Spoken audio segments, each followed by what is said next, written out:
Magandang araw sa lahat and welcome back sa JC Catalan Vlogs. At ngayong araw to guys is magpapatuloy tayo sa ating gala dito sa Negros Oriental. At katulad ng sinabi ko sa previous video is gagala tayo dito pabalik sa Zamboangueta.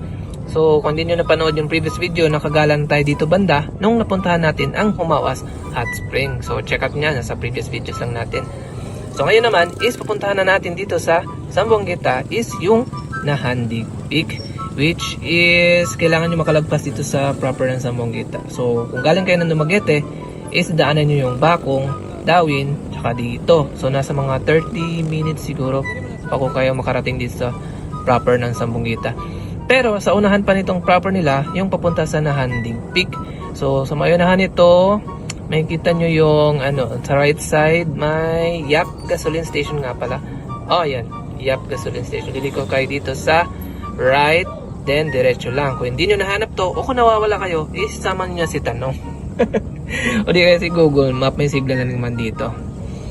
So diretso kayo dito. So from Dumaguete hanggang dun sa crossing, nasa mga 30 minutes siguro. Kasi nasa mga 4:30 na siguro ito nung nakarating kami dito sa crossing. Pero from the highway until doon sa peak nila is nasa another 30 minutes din naman. Huwag mag-alala kasi yung daanan is sementado naman, pero hindi lahat. May mga parte lang naman na sementado and may mga parte rin naman na rough road. Pero huwag mag-alala kasi kaya rin naman ng scooter katulad nito. Oh, ayan, first rough road. May mga dumadaan kasi ditong mga truck ng tubo kasi maraming dito guys, tubuhan dito, kaya medyo sira-sira yung rough road lalo na pag umuulan. Pero thankfully nung dumaan tayo dito is hindi ganun kagrabe. Makapunta na kami dito nung 2018 nga pa o 2016. Basta matagal na panahon na yun. And mas masaklap pa yung daan dito. Pero sa ngayon mas improve na yung daan guys. Ayan, naka-scooter kami pero hindi naman ganon kalala. At pagkalipas ng ilang minuto ay yan, nakarating na tayo dito. Diretso lang kayo hanggang makarating kayo dito sa may signage guys. Ayan, may signage na liliko sa right para makapunta dun sa Nahandig Peak. And dito guys, matatanaw mo na yung magandang bukirin ng Zamboangueta. Nung una kami nakapunta dito guys is rough road talaga. Pero sa ngayon, ayan, kita niyo naman malapad na, malawak na yung daanan at sementado na. At pagkarating nyo dito sa may unahan, dito na ang bandang entrance pamunta sa peak. So maglalagbook tayo dito and magdo-donate. So, nakarating kami mga 5 PM na guys. Actually cut off na sana kasi nasa 30 minutes pa yung lakaran papunta doon. Pero pwede na namang magmotor. So kung maglalakad kayo, mga nasa 30 minutes din papunta doon sa my peak. Pero kung magmumotor, nasa mga 10 minutes lang. Pero medyo rough road. So tapos yung maglogbook is maglalagay kayo, magbibigay kayo ng donation. Donation lang guys, walang entrance fee. So kahit magkano bigay nyo, goods lang. So ganito pala ang daanan papunta doon sa peak. Pwede nyo tong lakarin kung may oras pa, pero sa ngayon is hindi na sila pumapayag na lakarin kasi baka maabutan na kami ng dilim. Pati yung nauna sa amin na nakamotor, dumiretso na rin sila kung kaya ng motor nyo. Katulad nito, ay hindi yan, local yan dito, hindi lang umandar.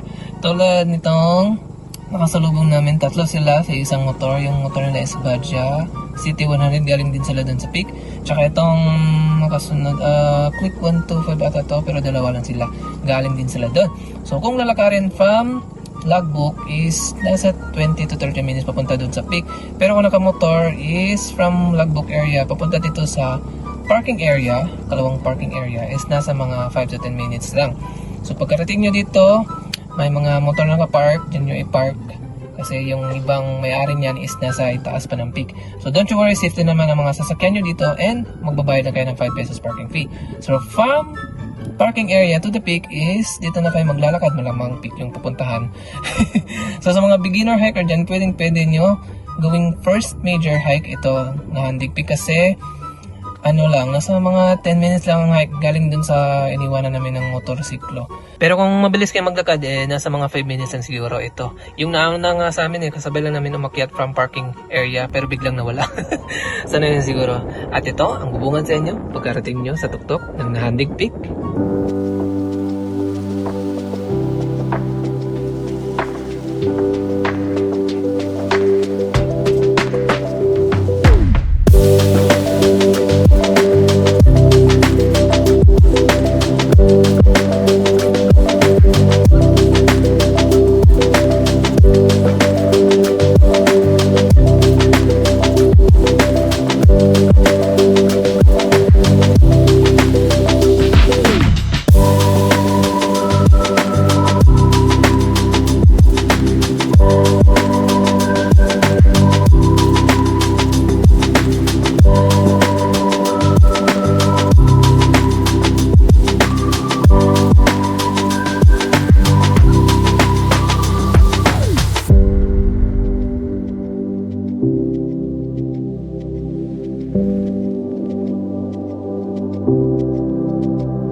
makalipas ng mga almost 20 minutes din kami namalagi at nagpicture, syempre nag-video din sa taas, ay bumaba na rin kami kasi nasa mga 5:45 PM na ng mga oras na ito.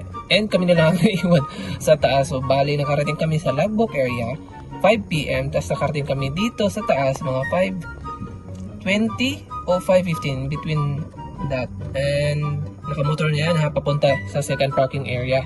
Pero kung naglakad pa kami mula dun sa logbook area, ay baka nakarating na kami dito sa tuktok ng mga 5:45 siguro o 5:30. May akyatan pa yan ha, sa papunta dun sa taas, hindi kasama yung lakaran sa may patag na area. And may pahinga pa yan.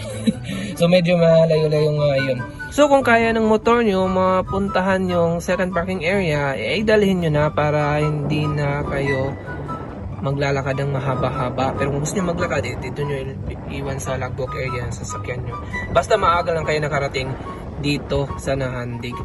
At hanggang dito muna ang ating gala sa Nahandig Peak. And abang-abangan sa susunod na video ay gala pa rin tayo dito sa lungsod ng Zamboanga, pero magbe-beach naman tayo. So see you guys next vlog.